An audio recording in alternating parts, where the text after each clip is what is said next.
성경 말씀 로마서 1장 16절과 17절을 우리 함께 읽도록 하겠습니다. 성경 가지고 계시면 로마서 1장을 함께 펴주시기를 바랍니다.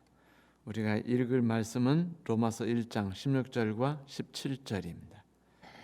제가 읽겠습니다. 내가 복음을 부끄러워하지 아니하노니 이 복음은 모든 믿는 자에게 구원을 주시는 하나님의 능력이 됨이라. 먼저는 유대인에게요 그리고 헬라인에게로다. 복음에는 하나님의 의가 나타나서 믿음으로 믿음에 이르게 하나니 기록된 바 오직 의인은 믿음으로 말미암아 살리라 함과 같으니라.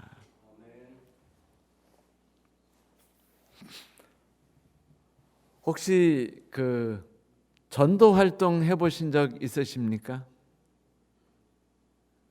문서 전도를 하셨든지 아니면 전도지를 가지고 길에서 사람들에게 나누어 주셨든지 직접 방문을 하셨든지 쉽지 않죠.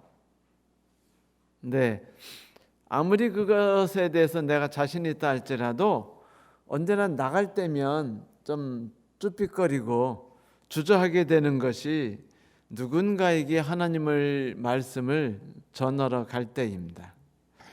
복음에 대해서 설명해야 될 자신이 우리에게 있지 않고, 또 하나는 과연 저 사람이 이 복음을 듣고서 쉽게 받아들일까에 대한 것보다도 거기에 대해서 심한 거부감을 표하거나 혹은 반대를 하거나 내쫓는 것이 우리에게 두려울 수도 있습니다.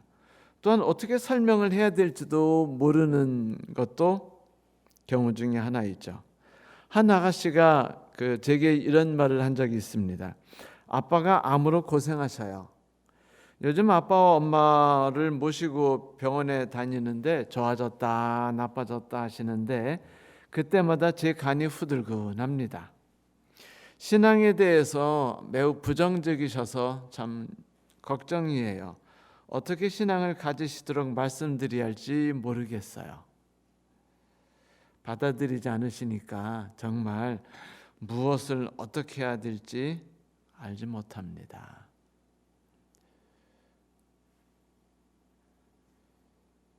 그 아가씨가 온순한 아가씨가 아니에요. 활달하고 적극적인 아가씨입니다. 그럼에도 불구하고 가장 사랑하는 자기의 아버님에게도 복음을 전한다는 것이 결코 쉽지 않다는 것을 그녀는 느끼고 그 고통에 시달렸습니다. 전도라는 것이 결코 쉽지 않다는 것을 우리에게 말해주는 일례 중에 하나이겠죠. 대개 어떻게 하면 복음을 전할 수 있을까요? 지금 사도 바울은 우리에게 로마서 1장 16절에서 처음에 뭐라고 말하죠? 내가 복음을 부끄러워하지 않는다. 네, 사도 바울은 지금 자기가 편지를 쓰고 있는 로마에 있는 사람들에게 뭐라고 말하고 있냐면 나는 복음을 부끄러워하지 않고 있습니다 라고 말했습니다. 나는 복음을 부끄러워하지 않아요. 그런데 대개 어떻게 하면 복음이 부끄럽지 않지요? 2007년 5월 11일은 제 인생에 엄청나게 큰 전환기를 겪었던 날이었습니다. 임원진에서 오픽이라는 것을 도입을 3명이서 결정해가지고 일을 처리하면서 계약을 쳐놓고는 저를 불러가지고는 저보고 그걸 맡으래요. 그러면 계약을 치기 전에 사전에 준비위원회를 둬서 그것을 맡으라고 하면 좋았을 텐데 자기들끼리 계약을 다 쳐놓고 일은 일대로 저질러 놓고 그 다음에 저를 불러가지고 이것을 맡으라라고 말하자 제가 우연을 몇 명 주지 않으면 못 맞겠다라고 말하고서 이제 그것을 맞고 우연을 주길래 우연과 함께 쉬지 않고 회의를 했습니다. 그런데 답이 없었어요. 왜냐하면 불평등 그 계약을 했기 때문에 우리가 일방적으로 손해보는 계약이었거든요. 우리 학원의 모든 학생들에게 그 오픽이라는 시험을 광고하고 시험을 치르게 해야 되는 것이 가장 큰 급선무였기 때문에 결국은 제가 몇몇의 목사님들과 함께 전국을 돌기로 합니다. 35개 학원을 다 들렸어요. 하루 종일 매 시간 들어가서 1시간 이야기하고 그 다음 시간 또 이야기하고를 하루에 거의 10번을 했습니다. 이렇게 35개 학원을 이제 다닌 거죠. 힘들었어요. 학생들이 이거 난데없는 이야기를 자기 수업 시간을 빼가지고 와서 참석해서 듣는 것도 짜증날 일이지만 과연 우리가 얼마나 대단한 것인가를 설명해서 학생들이 그것을 시험 볼 수 있도록 마음을 바꿔줘야 되고 그 다음에 우리가 그 시험을 꺼내놔야 하는데 우리는 그 시험이 어떤 건지에 대해서도 받은 것도 없었어요. 뭐 이런 시스템이 어디 있습니까? 그래서 그 시험이 도대체 뭔지 막 허둥지둥 공부를 하고 막 인터넷 찾고 미국에 연락해서 자료를 다 모아가지고 파워포인트를 번개처럼 만들어가지고 그 다음에 전국을 돌기 시작했습니다. 처음엔 두려움이 가득했죠. 하지만 시간이 지나니까 자신이 생겼어요. 그리고 어디를 가든지 두려움이 없게 됐습니다. 왜냐하면 이제는 내가 갖고 있는 상품에 대해서 확신을 가졌기 때문이었어요. 그런데 같이 다니는 목회자가 이제 제가 힘들면 대타를 띄워줘야 하는데 자꾸 두려워해서 제가 그랬어요. 물건을 팔 때는 자기가 파는 물건에 대해서 무조건 확신이 있어야 돼. 그러니까 감정이입을 해야지. 그것이 좋다고 마음에 되뇌어보고 그 다음에 그것이 좋은 점을 끝없이 찾아봐. 그 다음에 설득할 수 있는 걸 다 만들어 봐야 돼. 그러면 즐겁게 다닐 수 있을 거야 라고 말했습니다. 그렇게 전국을 다니고 나니까 그 다음에 제가요 강사가 되어버렸어요. 난데없이. 그래가지고 이제 그 삼육학원에 있는 강사들, 성인 영어 강사들에게 목사가 영어 강의를 시작하더니 그 다음엔 전국에 있는 그 삼육학원이 아닌 일반 영어 학원에 가서 영어를 강의했고 그분들이 자기 학부모들에게 자기 학원 학부모들에게 또 강의해달라고 돈 받으며 또 강의를 다니기 시작했는데 그렇게 될 수 있었던 것은 제가 갖고 있는 상품에 대해서 완벽하게 제가 팔 수 있도록 그것을 완벽하게 준비해 놨었기 때문이었습니다. 그 물건 팔려고요. 제가 미국에 가서 거기 있는 교수들하고 싸워가지고 내가 원하는 방법대로 상품을 바꾸는 일까지 해가지고 삼성에서 저한테 고맙다고 아주 인사까지 해줬습니다. 뭐 그런 일을 하면서 나중에 제가 몰두해가지고 결국은 그쪽으로 제 진로가 완전히 바뀌어버렸어요. 영어 교육, 컨텐츠, 시험이 제 전공이 되어버려가지고 그 뒤에는 뭐 끝없이 거기에 관한 논문을 보고 가르치고 강의하며 연구하고 이런 일들을 이제 은퇴하기 7년 전까지 계속하게 됐었죠. 자신감. 내가 갖고 있는 일이 자신감만이 아니라 그것을 완전히 어떤 것인지를 맛보기까지는 제게 있어서 거기에 대한 확신, 자신이 들지 않았습니다. 하지만 그 모든 것에 대해서 그것이 우리 인생과 우리 국가와 우리 어린아이들의 삶에 얼마나 큰 선물을 갖다 줄 수 있는지에 대한 충분한 이론을 만든 다음에는 아주 확신이 넘쳤어요. 제 얼굴에 한 번도 부끄러움이 없었고 자신감이 넘쳐 흘렀죠. 지금 사도 바울이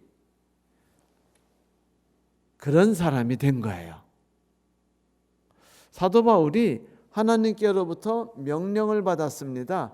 너는 이제 그리스와 로마 쪽으로 가서 하나님의 말씀을 전해라. 그런데 그가 소아시아와 지중해 그 동쪽을 전도하다가 난데없이 하나님이 전도기를 막아버리시고는 그 지중해 서쪽으로 전도를 하러 나가라고 하셨을 때 그는 많이 당황했었죠. 하지만 나중에 알게 됩니다.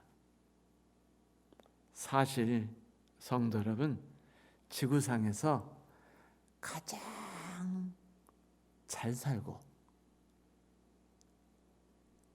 가장 부유하게 살고 가장 강한 힘을 갖고 있는 나라 사람들이 지금 어디 사람들이었냐면 그리스와 로마 사람들이었어요. 그런데 하나님께서 그곳에 복음을 전달하도록 요청할 수밖에 없었던 것은 그 그리스와 로마 사람들이 당대 최고의 지혜, 지식, 문화, 문명, 정치, 철학 이런 거에는 최고봉이었는지 모르지만 그들이 갖고 있는 모든 것을 통해서 그들이 인생이 한 번도 진정한 행복이나 기쁨과 진정한 구원이라는 것을 맛보지 못하는 삶을, 비참한 삶을 살았기 때문이었습니다. 세계 최고 수준이었죠. 인프라스트럭처, 경제. 세계 최초로 수돗물이 나왔고요. 세계 최초로 하수도가 만들어졌고 세계 최초로 공중목욕탕이 있었던 것은 대단한 것이었습니다. 그리고 세계 최초로 모든 길에 모든 곳에 길을 다 깔아줬어요. 그래가지고 인프라스트럭처를 깔아주니까 어려운 일을 돕는 것부터 시작해가지고 먹고 마시고 일하는 것 모든 것들이 다 잘 해결되었죠.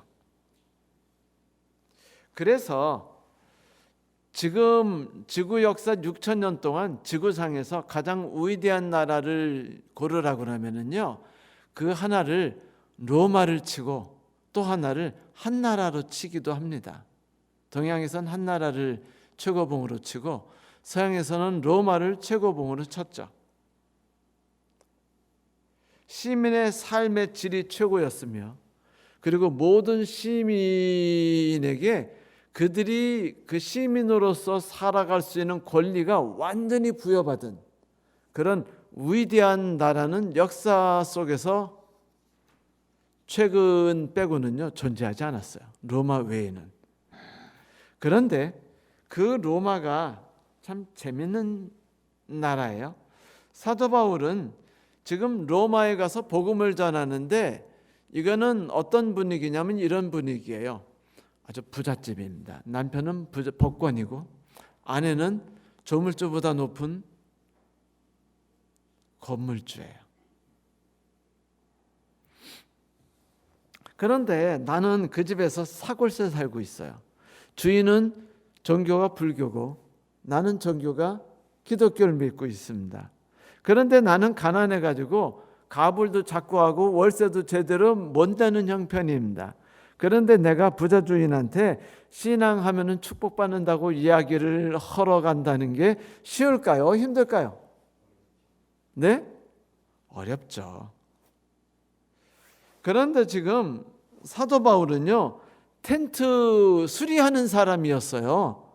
다시 말하면 우리가 이제 딸이 있으면 누군가 아들하고 결혼을 시켜야 하는데 텐트 고치는 사람하고 결혼시키는 거 쉬워요? 힘들어요? 우리 아들은 대학원까지 나왔거든요. 삼성 다니거든요. 그렇게 되면 텐트 고치는 사람하고 결혼시키겠어요? 노가다? 네? 쉽지 않아요. 그것이 직업에 귀천이 없다 할지라도 부모된 심정에 이게 쉽지 않은 겁니다. 그런데 아주 우스꽝스럽게 이 자기 집도 없고 여기저기 다니면서 텐트 고쳐가지고 먹고 사는 사람이 전도를 하는데 뭐라고 말하냐면 너희들이 믿고 있는 신은 다 가짜고 창조주 하나님만을 믿어야 너희들이 구원받고 삶이 바뀐다라고 말하면 로마 사람들이 콧방귀 끼겠어요. 아, 그러십니까? 할렐루야, 아멘. 제게 이런 놀라운 소식을 주셔서 감사합니다. 내가 이렇게 말할 줄 알았지? 뭐 이렇게 나갈 판이에요, 사실은. 그렇지 않습니까?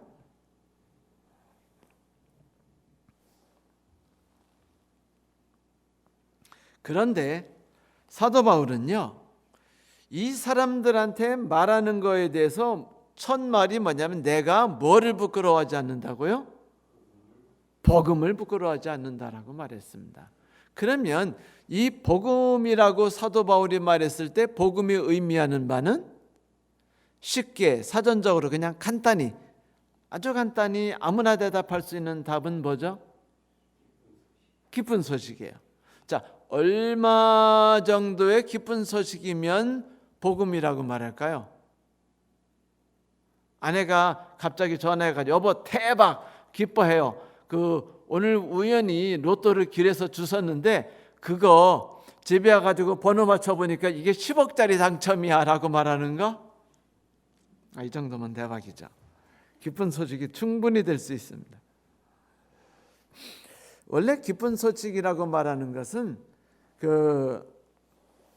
고대 메소포타미아 지역에서 왕이 아들을 낳으면, 왕자를 낳으면은 온 파바를 다 보내요. 지방에 파바를 보내가지고 그들에게 왕자가 태어났다는 걸 알려주고 세금 탕감해주고, 그렇죠? 그 다음에 모두 함께 경축하라고 그러고 또 돈도 나눠주고, 뭐 이런 일들을 하는 사람을 복음을 전하는 자라고 불렀습니다. 메신저. 그런데 그 사람들은요, 유앙겔리온이야, 좋은 소식을 전한다는 말을 그 사람들을 부를 때 쓰는 말이었어요. 그러니까 온 국민이 가장 기뻐할 수 있는, 내가 전할 수 있는 온 나라의 최고의 소식, 이 바로 복음이었던 것이죠. 그래서 이 사도 바울은 지금 그 말을 이용하고 있는 겁니다. 복음이라고요. 내가 전달하는 건 보통 대단한 소식이 아니야.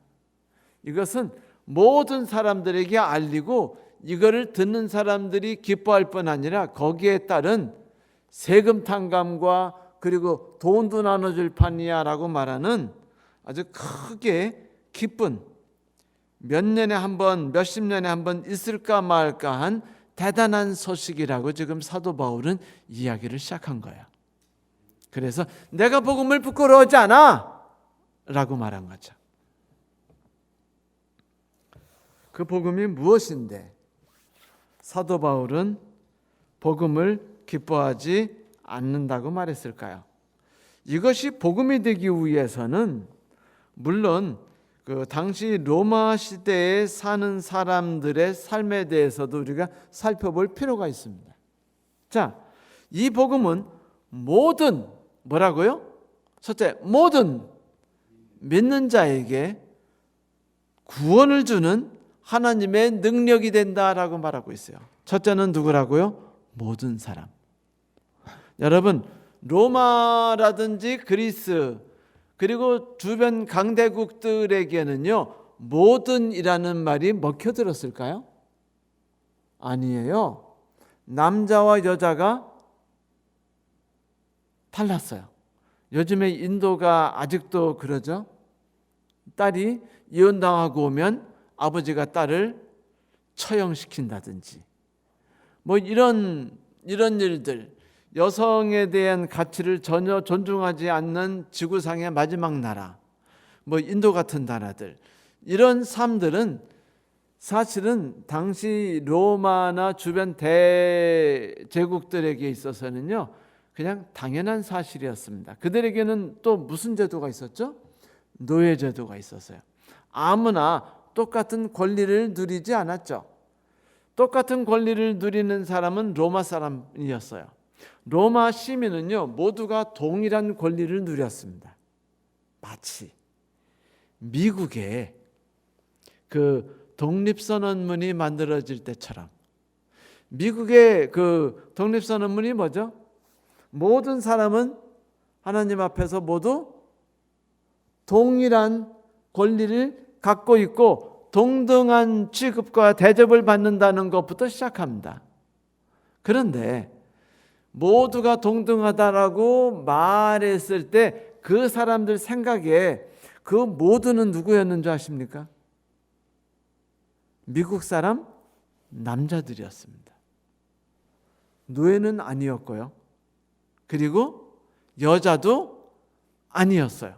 그래서 그들이 그 모든 인류라고 말할 때 그들이 생각하는 인류에는요, 노예는 빠져 있었고, 왜냐하면 노예는 뭐니까? 퍼니처. 노예는요, 퍼니처였어요. 퍼니처니까 빠졌습니다. 여자도 역시 인간으로 대접받지 않았기 때문에 빠져 있었습니다. 내용은 참 재밌어요. 그 핑계를 어떻게 되냐면, 첫째, 지구상의 죄는 누가 갖고 들었죠? 여자. 그러니까 일단 여자는 짓밟고 보는 겁니다. 두 번째, 노아의 아들 중에서 셈, 함, 야벳 중에 저주는 누가 받았죠? 함의 자손. 그러니까 함은 흑인이다. 그러니까 흑인들은 다 인간 말종이고 얘네들은 인간 취급을 하지 말아야 된다라는 생각을 했어요. 실제 여러분, 함족이 흑인입니까? 아니에요. 함족은 결코 흑인이 아닙니다. 함족 중에 아랍 사람도 함족이고 이집트 사람도 함족이고 그리고 가나안 사람도 함족이고 다 함족이에요. 그러므로 함족이라고 말할 수 없어요. 저주받은 사람은 누구예요? 가나안족입니다. 그런데 가나안족은 어디 살았죠? 가나안 땅에만 살았어요. 지금 이스라엘 땅, 지금 블레셋 쪽, 팔레스타인이라고 하는 그 사람들. 그 사람, 거기에 있는 나중에 이스라엘 사람들이 몰고 들어가는 거기만 저주받은 사람들이 살았어요. 가나안족만 거기 살았고요. 다른 사람들은 아무도 살지 않았어요. 그럼 흑인은요? 흑인은 저주받은 족속이 아니에요. 가나안, 여러분 성경을 보세요. 함이 저주받았습니까? 가나안이 저주받았습니까? 가나안이 저주받았습니다. 그런데 핑계김에 성경을 꺼내가지고 성경을 이용해가지고 여자와 흑인은 다 어떻게 해버리는 거예요? 싸그리? 대접받지 못할 사람으로 그 낙인을 찍어버린 것이었어요. 모든이 통용됩니까? 아니요. 이 모든이라는 말 때문에 흑인 노예들이 얼마나 고통스러우고 여성들이 얼마나 힘들어했는지 모릅니다.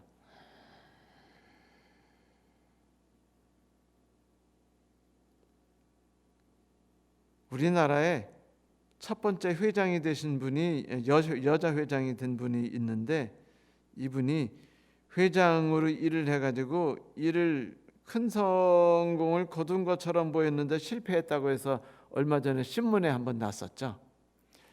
함부로 여성에게 회장 자리를 주지 않습니다.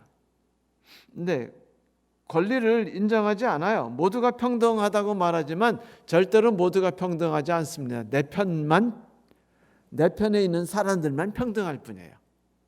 내 편이 아닌 사람에게 그 권리를 절대로 주지 않습니다. 새로운 정보, 땅값이 오르는 것도 누구에게만 알려주죠? 내 식구들과 주변 사람에게만 알려줘요. 어느 회사 주식이 대박 오르는 것도 누구에게만 알려줘요? 주변 사람에게만 알려줍니다. 이건 평등이 아니에요. 두 번째, 모든 누구에게? 믿는 자에게라고 말해요. 모든 돈 있는 자 아니고요. 힘 있는 자 아닙니다. 권력을 가진 자 아니에요. 잘생긴 자 아니고요. 건강한 자 아닙니다. 공부 잘하는 자 아니고요. 어떤 사람이에요? 믿는 자예요. 여러분, 잘생긴 자라고 말하면 여기에서 우열이 갈리죠? 예를 들면 여러분들이 강장로님은 잘생겼다고 보지만 저는 잘생겼다고 보기 좀 어렵지 않습니까? 입술도 튀어나오고, 그렇죠? 이렇게 우열이 가려지게 돼 있어요. 그래서 모든 하고서 그 자격을 갖고 있을 때 잘생긴 자, 돈 있는 자, 권력을 갖고 있는 자, 그리고 능력이 있는 자, 어떤 것이든지 뭐가 없어요. 거기에는 평등이 존재하지 않습니다. 여러분, 지구상이 지금 평등을 주었다고 노력하고 대통령이 부임해서 전혀 경험할 수 없는 세상을 주겠다고 말한 것이 평등 때문이었죠. 그런데 지금 사람들이 평등을 갖고 있다고 느끼게 되나요? 더욱더 불평등해졌다고 생각하나요?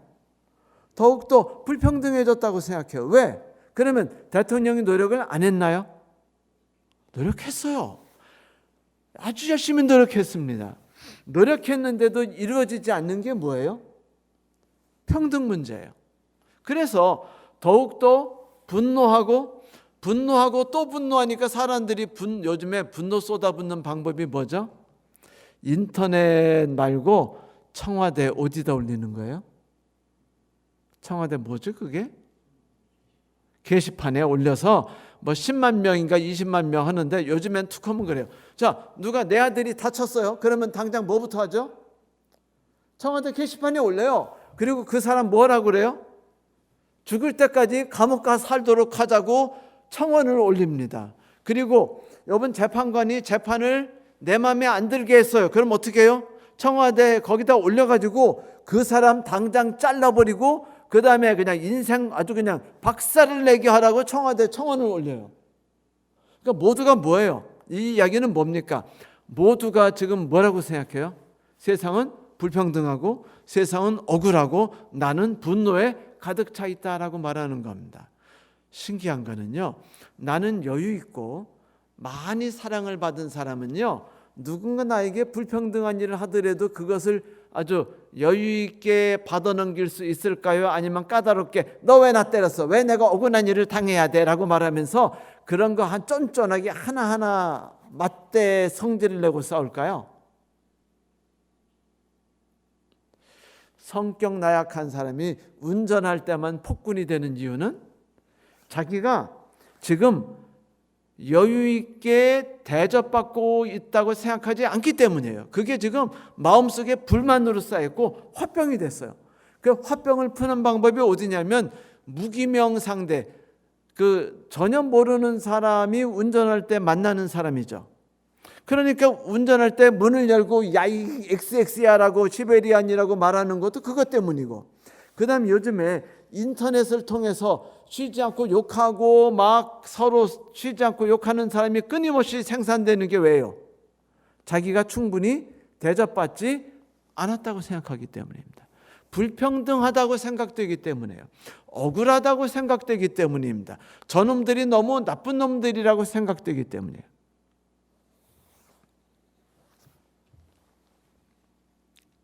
그러면 권력도 돈도 모든 것이 평등할 수 있어요? 없어요?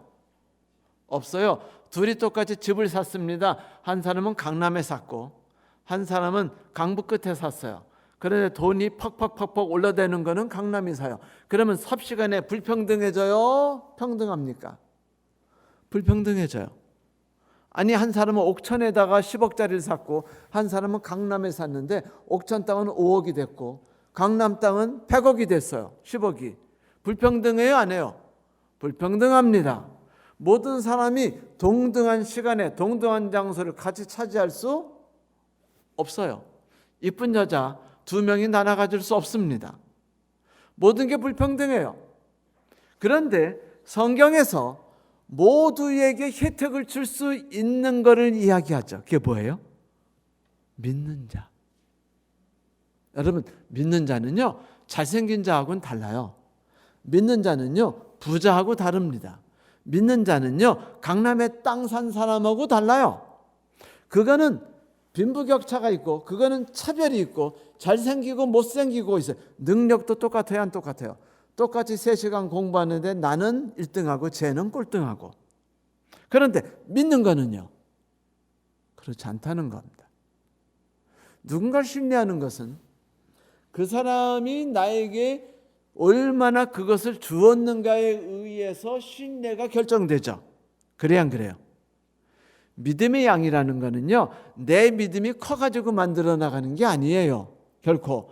믿음의 양이라는 것은 얼마나 내가 받았느냐는 겁니다. 그런데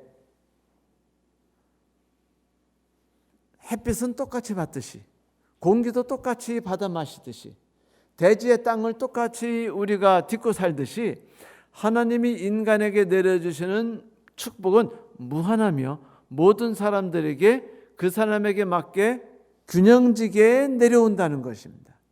그 사랑에 대해서 느끼고 감격하고 반응한 사람이 자연스럽게 일으키는 행위, 반응이 뭐예요?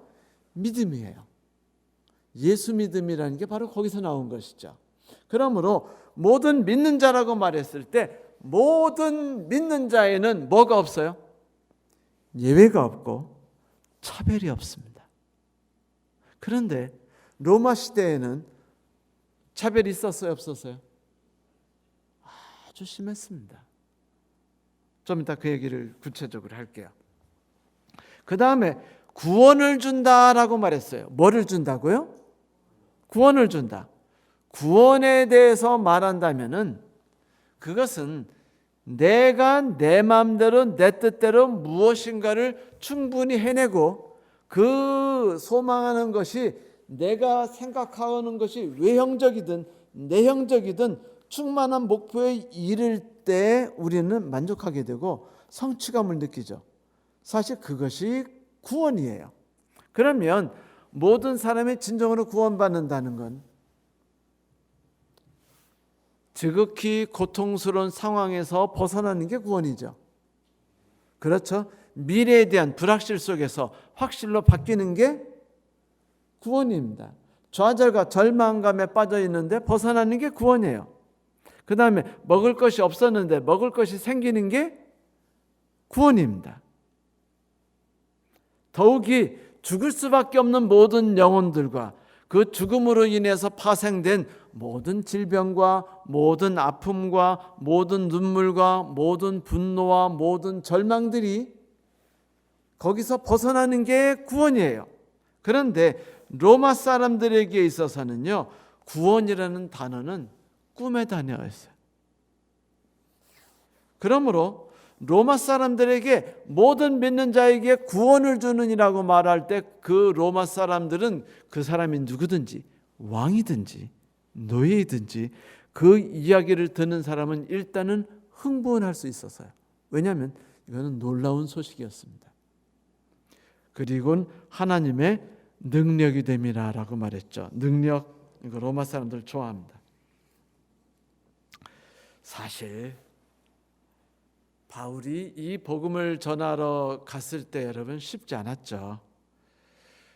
자신이 전하는 복음에 대해 설명하고 조롱당하고 복음 때문에 쫓겨나고 두들겨 맞았고 감옥에 갇혔으며 잔혹한 대접을 받은 적이 한두 번이 아니었습니다. 그러나 그는 십자가의 부끄러움을 언제나 견뎌냈고 자기가 명령받은 대로 복음을 전하는 것에 대해서 한 번도 부끄러움이 없었으며 부당하다고 느끼는 대접에 대해서 괴념하지도 않았어요. 억울해하지도 않았습니다. 왜? 그는 명령을 받았으니 그 명령받은 것이 자기 삶의 목적이 되었고 자기 삶의 가치가 되었기 때문이고 자기 삶의 존재 전차가 되었기 때문이었어요. 종의 자세였죠. 그래서 그는 하나님의 능력이 된다라고 말합니다. 그런데 이 세상은 이런 것에 대해서 준 적이 없어요. 도로가 닦이면 더 좋아지나요? 아니에요. 도로가 닦이면은요, 힘 있는 자가 지배하기가 더 쉬워질 뿐입니다. 상수도와 하수도가 개발되었지만 개발되었다고 해서 의료가 더 그 의료 기술이나 이런 게 더 잘 됐다고 해서 모든 사람들이 병에 더 잘 낫는가요? 아니에요. 의료 기술은 뛰어나지는데 아파서 죽는 사람들이 줄어듭니까? 안 줄어들어요. 돈을 벌 수 있는 기술은 늘어났는데 굶어 죽는 사람들이 줄어드나요? 아니에요. 그러면 어려움 당하는 사람이 줄어듭니까? 결국 그렇지 않아요. 정치적으로, 경제적으로, 문화적으로 풍요로웠다고 생각했습니다. 성공했다고 믿었어요. 그런데 그들이 믿고 있는 삶을 가만히 들여다보니까 완전히 파멸 직전이었어요. 도덕적으로, 영적으로, 내적으로, 그리고 외적으로도 모든 것이 무너져 있는 것이 당시 로마였습니다.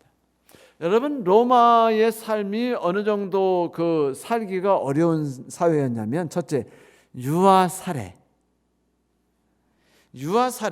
그 다음에 성노예. 태어나서 노예로 잡혀가면은요, 어린아이들은 성놀이개가 됩니다. 잘생기면. 그리고 그 포르노 책이나 만화책이 그 당시 유행했고요. 그리고 동성애가 정말 많았고 법적으로 인정받았습니다.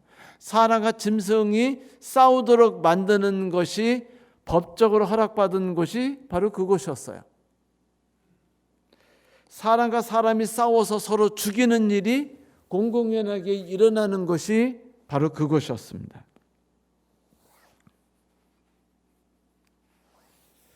종교 행사가 있는데 그것이 뭐냐면 다 같이 술을 마셔요.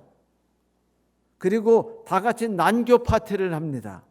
그러면 여자 하나에 남자 2명이 같이 자고, 그 다음에 수십 명이 같이 빨가벗고 거기서 막 아무나 서로 붙잡고 뒹구고 밤새 술 마시면서 노는 것이 바로 그들이 말하는 바카스 축제였습니다.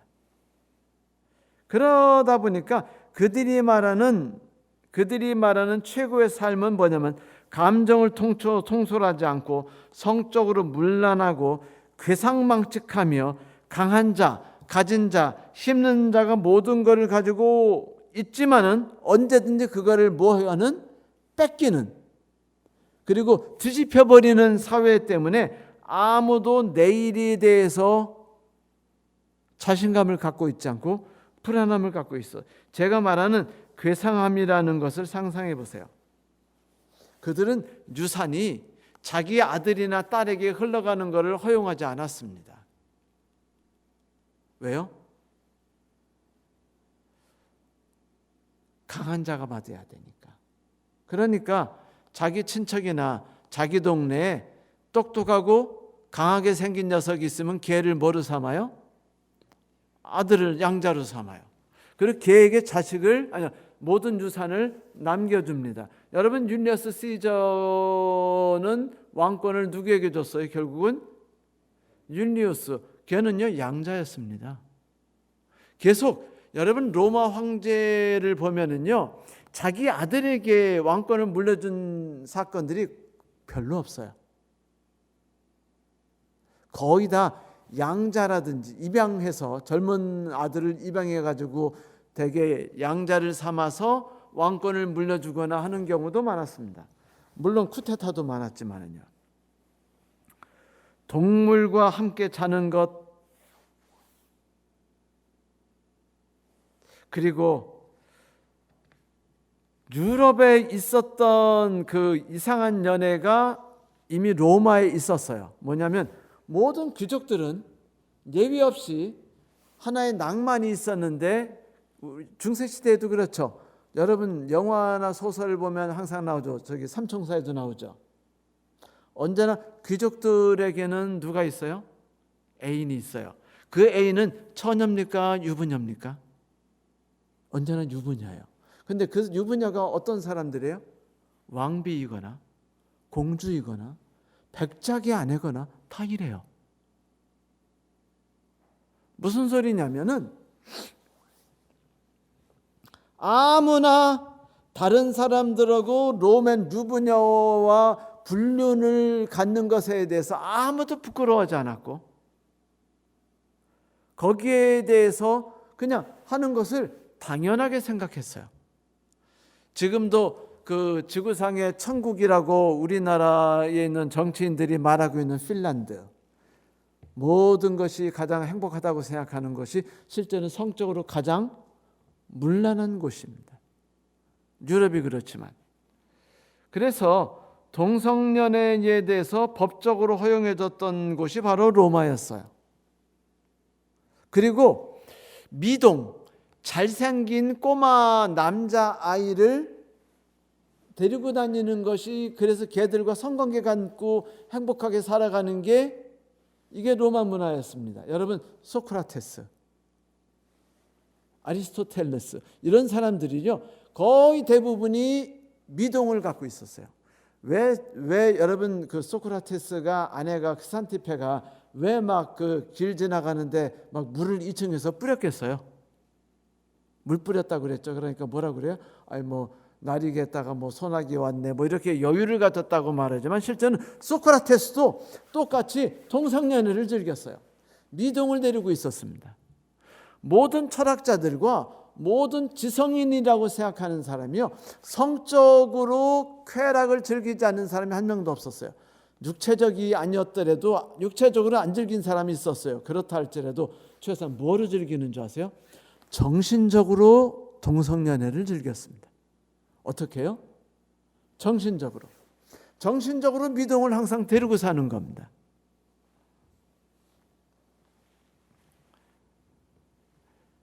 그래가지고 그들의 묘비를 엑셀으로 찍어보니까 드러나는 묘비들이 대부분이 다 성적 타락에 관한 이야기들이었고요. 그들이 그 낙서들의 대부분이 성적 문란과 타락에 대한, 요즘 옛날 우리나라 화장실에 가면 있는 그런 지저분한 내용들이 로마에는요 벽들마다 그런 내용들이 있었어요. 그러니까 인간으로서의 삶이라고 말할 수 없는 추잡한 삶이었죠. 인간이 인간으로서 결국은 그들은 뭐예요? 강한 자만 사는 겁니다. 그런데 강한 자가 강할 때만 낙을 누리는 거예요. 그런데 그들이 누리는 낙은 풍성한 만족스러운 삶이 아니라 어떤 사람의 쾌락입니다. 쾌락. 결국은 로마 사람들이 추구했던 인간의 삶의 가장 끝은 뭐냐면 쾌락이고 끝은 언제나 동성애였어요. 이제 이 이야기가 언제부터 나오냐면요 그 뒤부터 나오기 시작한다. 조금 이따부터. 이제 다음 주부터 우리가 공부하는 게 이거, 인간의 타락상이 어떻게 흘러가는가에 대해 공부할 때 이 부분을 우리가 살펴보게 될 겁니다. 여러분, 모든 것이 망가졌고요, 모든 것이 무너진 사회가 로마였습니다. 겉으로 볼 때는 어떤데? 번지르르한데, 겉으로 볼 때는 길도 깨끗이 났고 건축물도 번듯번듯하게 있고 콜로세움 같은 웅장한 건물들이 있고 막 화려한 옷을 입었는데 내면으로 들어가면 부자이든 가난한 사람이든 권력자이든 아닌 사람이든 한 명도 오늘 하루를 마음 편하게 살아가는 사람이 존재하지 않는 것. 모두 불안해하고 그리고 괴로워하며 외로워하면서 살아가는, 그래서 결국은 내게 남은 것은 무엇밖에 없다? 쾌락밖에 없고, 쾌락을 즐기기 위해서는 뭐 해줘야 된다? 강해져야 된다. 그러니까 뭐까지 버렸어요? 혈육까지 버린 겁니다. 부부관계가 사랑과 우호와 동정을 나누는 관계가 아닌 나라가 로마였어요. 로마는 부부관계는요 쇼윈도였어요. 그래서 아내와 남편은 서로 간에 딴 사람들하고 성관계를 가져요. 그러면 그들은 언제냐? 그냥 그 서양인들 파티할 때 있죠. 파티할 때 여자가 주최하죠. 로마도 똑같이 여자가 호스티스로서 그런 데서 남편의 얼굴을 빛내주는 자로서 사회적으로 섹시하게 옷을 입고 모든 사람들에게 인사를 하면서 우아하게 하고 술을 한 잔 같이 나누는 일을 해주는 여자로서 끝난 겁니다. 그러니 가정이 있어요? 가정 없어요. 자식도 내버리고 자식도 죽여버리는 거요. 결국은 그들이 사는 사회가 인간 사회가 아닌 겁니다. 그래서 인간과 인간을 싸워 죽이게 하고 인간이 동물에게 잡아먹히는 걸 모든 사람들이 바라보며 즐거워하는 이상하고 괴상한 망측한 이제 인간이 아닌 프랑켄슈타인이 된 거죠. 인간이 이것저것과 막 결합해서 만들어진 도대체 인간이라고 말할 수 없는 비극이 만들어진 나라가 로마입니다. 그러나 겉으로 볼 때는 지구 역사상 가장 위대한 나라였죠. 여러분, 구원이 필요했을까요? 필요했습니다. 그들은요 속으로 절망했고 구원을 갈구했습니다. 왜 그런 곳에 있는 사람들이 구원을 찾지 않겠어요? 왜 그런 곳에 있는 사람이 빛을 찾으려 하지 않겠습니까? 인간이 설 수 있는 최고의 높은 봉우리에서 인간이 가질 수 있는 최고의 좋은 시스템 속에서 가장 절실하게 그들에게 하나님이 필요했습니다. 그런데 성도 여러분, 그것과 동일한 지금 상태가 지금 요즘에 다시 일어나고 있어요. 모든 인간들이 그들이 부부이든 친구이든 정치인이든 동료이든 남자이든 여자이든 모든 사람들이 만족이라는 걸 갖지 못한 채 모두가 억울해하고 고통스러워하며 투쟁하고 싸우고 쟁취하면서 살아가는 세상으로 바뀌어버렸어요. 코로나 터지니까 그것을 더 역력하게 보고 있죠. 트럼프 같은 나만 살면 돼, 너희들은 다 죽고 난 너희들을 짓밟고 내가 일어날까라고 생각하는 사람들이 대통령으로 수긍받는 이상한 나라와 이상한 세계가 되고 있으니 지금 이 세상은 냉장고가 만들어지고 텔레비가 만들어지고 그리고 더 좋은 자동차에 그리고 오토 드라이빙 시스템이 생긴다 할지라도 최악의 삶이 우리를 짓밟고 있는 삶이 인 것입니다. 그래서 우리에게는 뭐가 필요하냐면 복음이 필요해요. 모든 믿는 자에게 구원을 주시는 하나님의 능력이 필요하다는 말이죠. 복음은 능력입니다. 그것은 변화를 일으키죠. 한 사람이 그리스도인이 됐는데 신자 아닌 친구와 이야기를 나눴어요. 그래, 자네가 그리스도인이 됐다고? 그렇다네. 그래, 그러면 그리스도에 대해서 좀 많이 알겠군. 어디 좀 들어볼까? 삼위일체가 뭐지? 좀 설명 좀 해보겠나? 잘 모르겠는데. 그리스도는 설교를 몇 번 했니 총? 나 그런 거 전혀 몰라. 몇 번 했는데? 글쎄. 그럼 수많은 사이비 종파들은 도대체 왜 생기는 거니? 나 그런 거 하나도 몰라. 너 그런 말이야. 도대체 왜 교회 다니는 거니? 라고 물었어요. 아는 것도 하나도 없는데. 그래서 이 사람이 뭐라고 말했냐면, 글쎄 네가 말하는 대로 그 그리스도에 대해서 내가 아는 게 없는 것은 사실이 맞아. 거기에 대해서는 부끄러워. 하지만 나는 한 가지 분명한 사실을 갖고 있지. 3년 전에 내가 그리스도인이 아니었을 때 나는 주쟁병이었어. 나는 빚이 많았지. 내 가정은 산산조각이 되어가고 있었고 저녁마다 처자식들은 내가 집에 오는 걸 무서워했다네. 그러나 이제는 술도 끊었고 빚도 갚았고 우리 가족은 참으로 화목하게 되었지. 저녁마다 아이들은 목이 빠져라 나를 기다리고 있거든. 이게 모두 그리스도가 나에게 이루어진 것일세.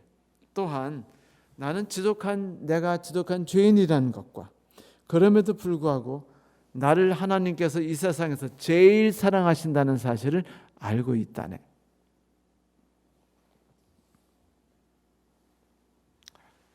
복음은 모든 믿는 자에게 구원을 주시는 하나님의 능력이 된다고 사도 바울이 한 이야기는 오늘 이 말씀에서 드러나는 것입니다. 사랑하는 성도 여러분, 사도 바울은 그래서 부끄럽지 않았어요. 기적을 일으키는 수 있는 충만한 행위를 내가 나눠주는 것이 아니라 어디서 받기 때문에 하나님께서로부터 받아가지고 하나님께서 주라고 할 때만 주는 것이기 때문에 내가 어려움이 없어요. 내가 아무것도 없는데 줄 필요가 없어요. 왜? 내가 줘야 될 때는 하나님이 필요한 것을 나한테 언제나 충만하게 주시니까죠. 내가 맛보고 즐기고 누린 것들만 하나님께서 내게 나눠주라고 허락하시기 때문입니다. 나는 끝없이 사랑받고 나는 죽을 수밖에 없는데 나는 놀라운 사랑으로 구원을 받았어요. 나는 변화됐고 나의 가족이 변화됐고 우리의 삶이 변화됐습니다. 이것이 바로 모든 믿는 자에게 구원을 주신 하나님의 능력이 아니겠습니까? 사랑하는 성도 여러분, 사도 바울은 이제 하나님의 의에 대한 이야기를 시작하려고 합니다. 그러나 오늘 저는 성도 여러분에게 그 본격적인 이야기를 들어가기 전에 사도 바울이 얼굴이 빛나면서 했던 이야기를 다시 한번 상기시켜 드리기를 소망합니다. 나는 뭐를 부끄러워하지 않는다고요? 복음을 부끄러워하지 않으니. 이 복음은 모든, 따라해 보세요, 모든 믿는 자에게 구원을 주시는 하나님의 능력이 됩니다. 네. 그래서 사도 바울은 부끄러움이 없이 하루하루를 복음을 전하기 위해서 아침에 힘있게 일어나서 저녁에 행복하게 잤죠. 이 복음이 오늘날 우리에게 전파됐습니다. 사랑하는 성도 여러분, 여러분은 복음이 무엇인지를 맛보셨죠? 그 복음이 무엇인지 이제부터 우리는 좀 더 구체적으로 살펴보려고 합니다. 하나님의 은혜가 우리를 지배하시길 바랍니다. 말씀 마치겠습니다.